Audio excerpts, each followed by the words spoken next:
April থেকে বৃষ রাশির ভাগ্য বদলাবে। কেননা 14 এপ্রিল রবি তার উচ্চ রাশি মেষ রাশিতে প্রবেশ করবেন। এর আগে থেকেই শুক্র মেষ রাশিতে অবস্থান করে আছেন। রবি এবং শুক্র এক রাশিতে শুক্রাদিত্য রাজযোগ তৈরি হবে। শুক্র প্রেম, ঐশ্বর্য এবং লাক্সারি লাইফের প্রতিগ্রহ মানা হয়। গ্রহদের রাজা রবি, এনার্জি পাওয়ার হাউস। এই যোগের প্রভাবে বৃষরাশি রবির এনার্জি এবং শুক্রের কৃপায় লাভ লাইফ আরও মধুর হবে এবং কেরিয়ার আরও উন্নত হবে। শিক্ষার্থীদের জন্যে এটি মিশ্র সময়। রবি ও শুক্রের প্রভাবে সৃজনশীল বিষয়ের সাথে যুক্ত ছাত্রছাত্রীরা বিশেষ সুবিধা পাবেন। তবে রবির তেজের কারণে মাঝে মধ্যে মনোযোগের অভাব বা কিছুটা অহংকার কাজ করতে পারে। প্রতিযোগিতামূলক পরীক্ষার জন্যে বাড়তি পরিশ্রমের প্রয়োজন হবে।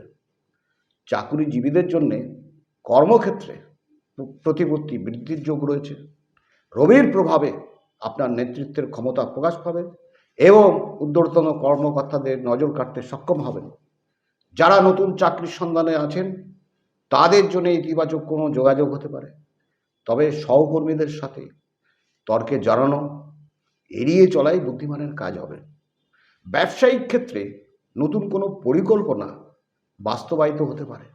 যারা বিলাসদ্রব্য, কসমেটিক্স বা সৃজনশীল কোনো ব্যবসার সাথে যুক্ত তাদের লাভের পরিমাণ বহুগুণ বাড়তে পারে। তবে বড় কোনো বিনিয়োগের আগে অভিজ্ঞ কারো পরামর্শ নেওয়া জরুরি। কারণ শুক্র ও রবির একত্রে উপস্থিতি অনেক সময় হঠকারী সিদ্ধান্ত নিতে প্ররোচিত করে। আর্থিক দিক থেকে সময়টি বেশ শুভ।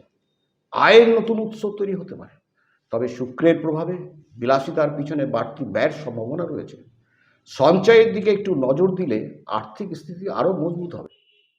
স্বাস্থ্যের প্রতি বিশেষ যত্নশীল হওয়া প্রয়োজন।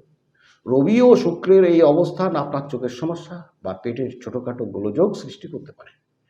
প্রেমের ক্ষেত্রে শুক্রের প্রভাবে মাধুর্য বজায় থাকলেও রবির কারণে মাঝে মধ্যে ইগোর লড়াই দেখা দিতে পারে। সঙ্গীর সাথে খোলামেলা আলোচনা করলে ভুল বোঝাবুঝি দূর হবে। বিবাহিত জীবনে একে অপরের প্রতি টান বাড়বে। তবে মেজাজ নিয়ন্ত্রণে রাখা জরুরি।